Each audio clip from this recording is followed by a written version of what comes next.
Assalamualaikum warahmatullahi wabarakatuh. Salam sejahtera. Okey, kita jumpa lagi dengan Pak Chu Bumi.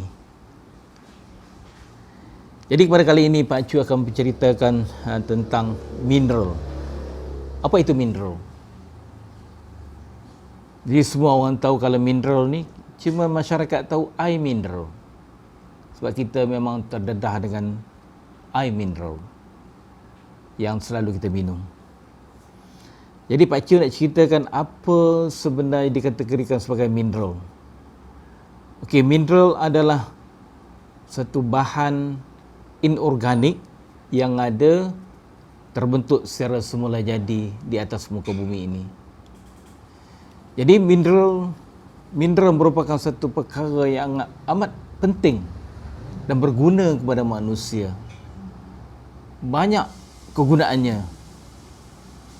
Boleh dikatakan dalam semua produk atau semua perkara yang kita pakai seharian adalah berpunca daripada mineral.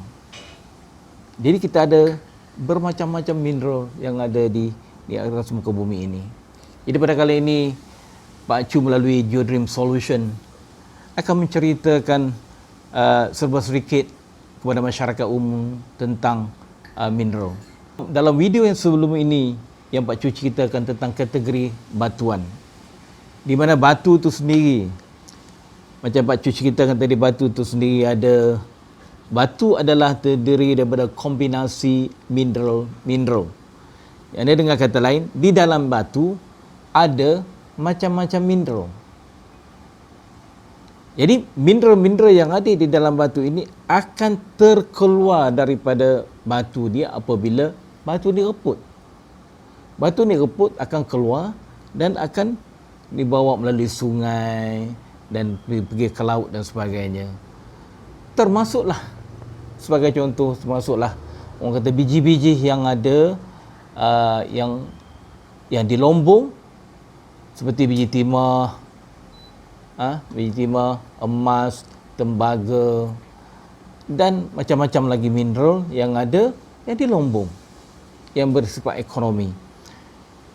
Jadi segala-galanya yang berpunca dalam batuan. Jadi mineral itu sendiri ada banyak kategori dia.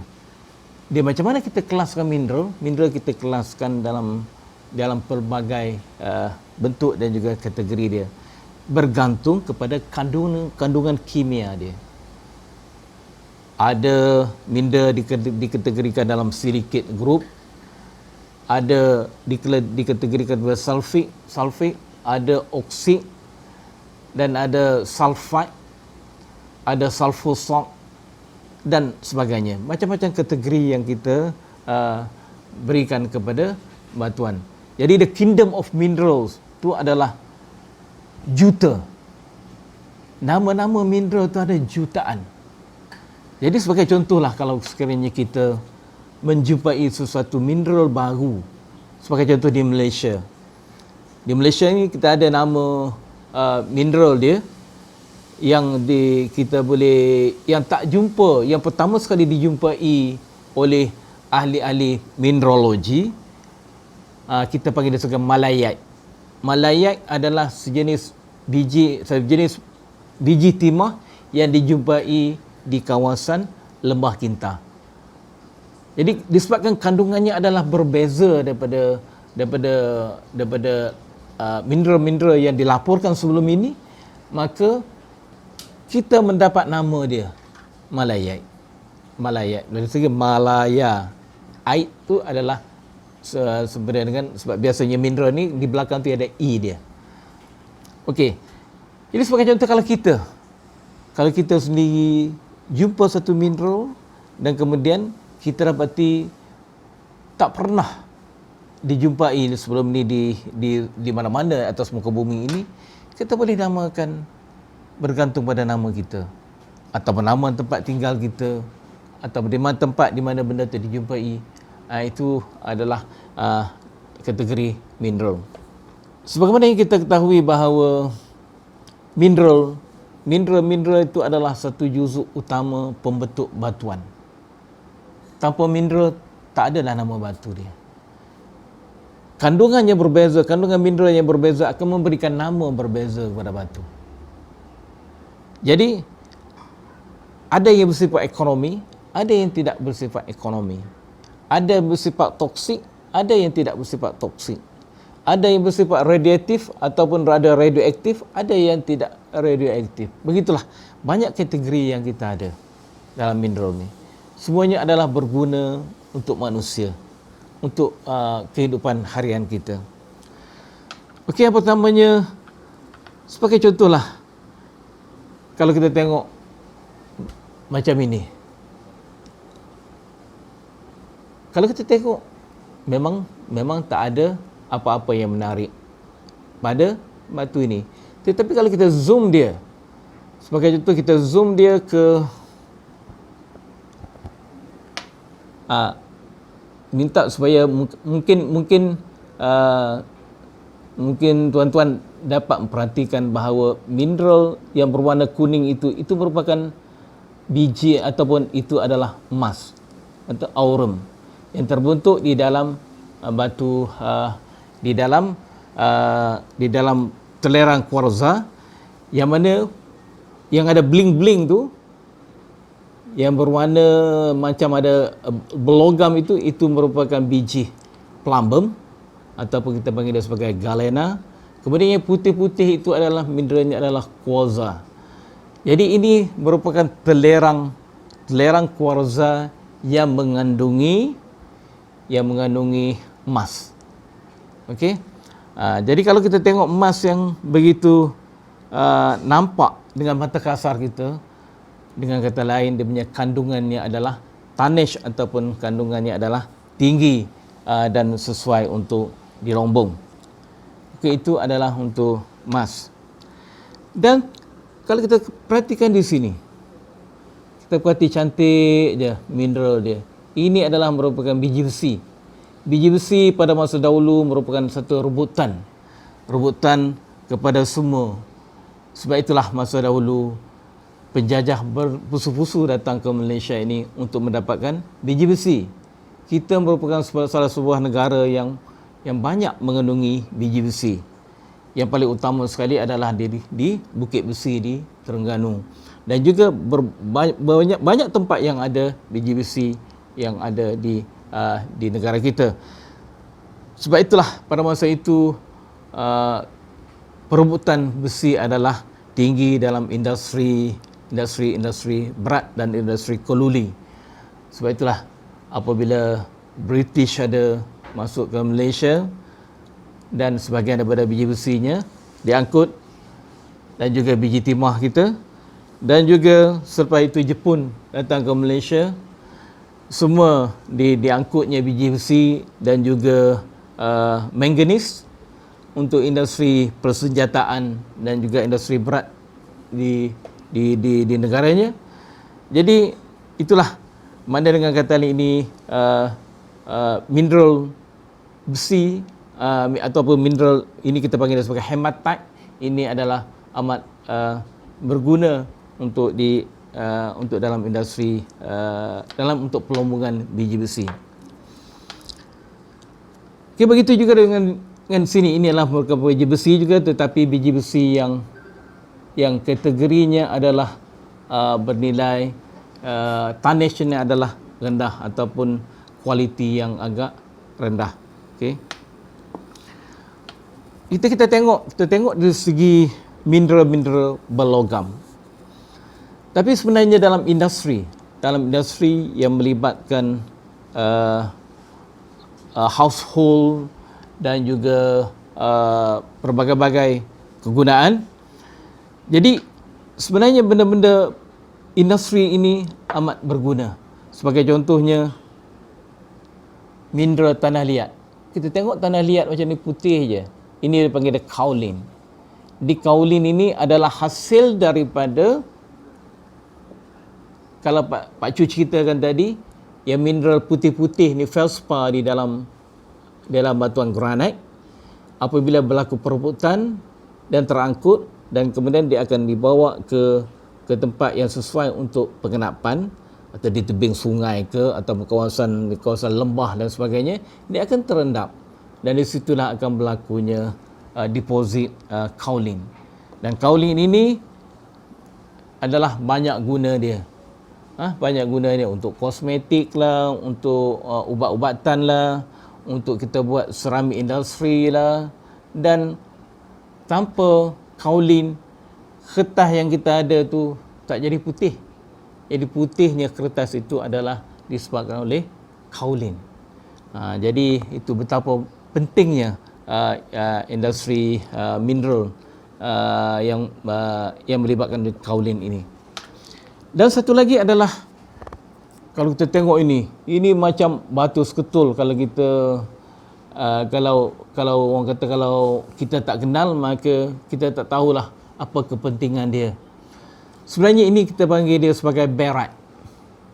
Barite merupakan satu mineral yang amat berguna dalam industri penggerudian. Jadi tanpa barite, proses penggerudian tidak akan memberi kesulitan kepada penggerudi, kerana barite digunakan sebagai ejen untuk mengangkut pecahan batuan yang berlaku di bawah ni. Apabila gerudi, bermakna akan berlaku rock chip ataupun serbuk batuan yang ada di bawah tu, dan terpaksa dibawa naik ke permukaan. Inilah ejen dia. Barite merupakan satu mineral yang digunakan sebagai weighting agent untuk mengangkut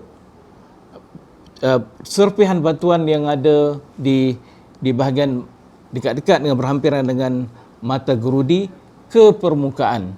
Jadi kalau kita bayangkanlah penggerudian yang berlaku lebih kurang dalam 7-8 km dalam industri minyak dan gas tanpa barite, jadi tak akan adalah lubang gerudi.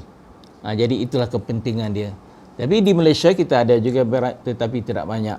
Tapi setakat ini kita ada kebergantungan kepada barite yang diimport daripada negara lain. Itu ada sebahagian daripada mineral yang Pak Chu boleh ceritalah. Dan ini terdapat putih, sama dengan putih tadi. Tapi kalau sekiranya kita tak ada ilmu yang berkaitan dengan geologi dan kita tak kenal mineral, maka kita tak boleh tahu. Ini adalah kita panggil dia sebagai dolomite. Dolomite dia punya kandungan dia kalsium, magnesium, karbonat. Jadi kalsium, magnesium, karbonat itu adalah komponen yang paling diperlukan di dalam industri fertilizer atau industri baja untuk pokok-pokok. Jadi magnesium, kandungan magnesium yang tinggi di dalam dolomite ini adalah diperlukan di dalam tanaman atau tumbuh-tumbuhan. Sebab itulah industri membuat baja dan sebagainya akan menggunakan dolomite. Dan juga dolomite adalah satu komponen penting juga di dalam industri pharmaceutical ataupun industri ubat-ubatan. Dan dalam kategori lain, sebagai contohnya, kalau kita tengokkan batu yang sebegini, nampak macam tak ada apa-apa nilai, tetapi dari segi komersialnya ini adalah amat berguna sebab dia ada lembut. Dia lembut. Jadi apabila kita gores dia akan menghasilkan satu debu yang berwarna putih ni. Ini debu putih ini adalah talcum. Ini talcum ini adalah untuk industri. Kalau kita talcum, biasanya talcum powder kita nak buat bedak talcum tu, ataupun bedak pewangi ketiak kita.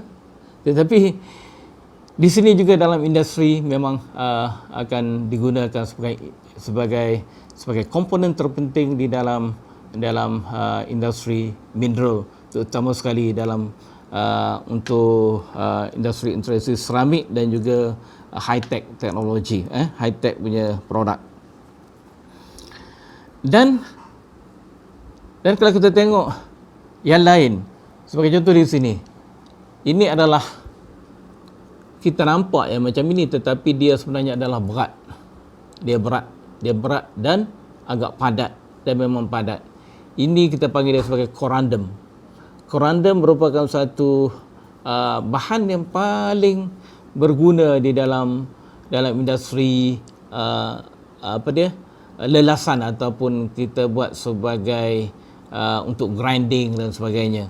Sebab dia adalah kekerasan yang mempunyai kekerasan yang sangat tinggi, maka dia adalah amat berguna dalam industri untuk polish dan sebagainya. Okey. Dalam industri untuk batu-batu perhiasan dan sebagainya, kalau kita tengok, ini merupakan salah satu contoh batu, kita panggil dia sebagai onyx, ataupun setengah-setengah orang panggil dia sebagai chalcedony. Di mana dia ada lapisan-lapisan ini kandungan dia adalah silika. Ini adalah berlaku di kawasan yang ada batuan vulkanik, di mana proses penghablurannya adalah berlaku secara agak cepat, dan ada berlakunya lapisan-lapisan di dalam batuan chalcedony ini. Ini adalah digunakan untuk batu hiasan.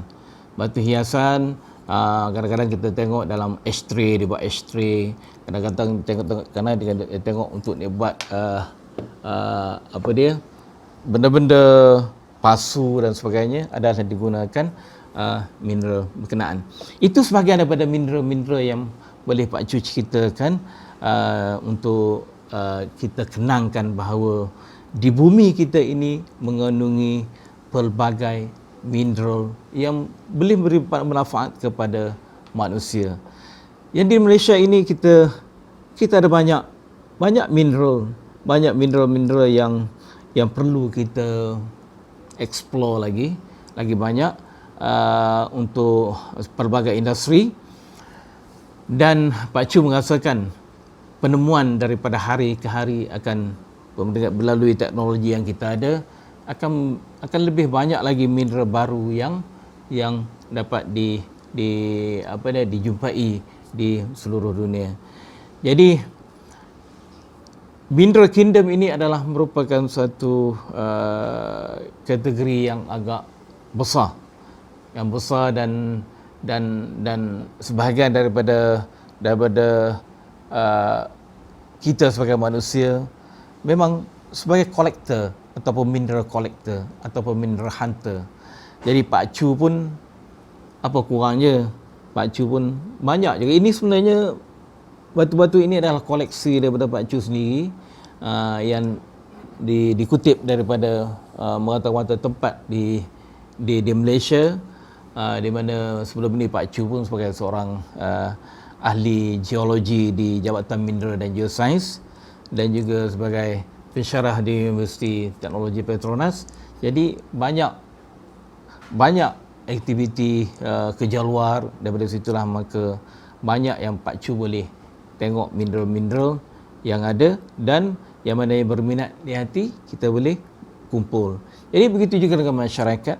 Kalau rasa masyarakat kita, dan Pak Cu percaya masyarakat Malaysia pun banyak yang berminat tentang mineral-mineral, dan cuba untuk membuat satu hobi mengumpul mineral-mineral yang ada, bukan saja di Malaysia dan juga seluruh dunia. Jadi kalau kita nak tengok nilai atau value sesuatu mineral itu, kita bolehlah melawat eBay, dan kita tengoklah betapa mahalnya sesuatu mineral itu dijual melalui portal eBay. Jadi rasanya itu saja yang Pak Cu boleh ceritakan tentang mineral pada kali ini. Harap penerangan ringkas tentang mineral ini yang Pak Cu kongsikan pada kali ini dapat memberi manfaat kepada semua. Jadi jangan saja kita mengatakan bahawa mineral ini adalah mineral sahaja. Mineral ini adalah satu kingdom yang besar, dan boleh memberi manfaat kepada manusia.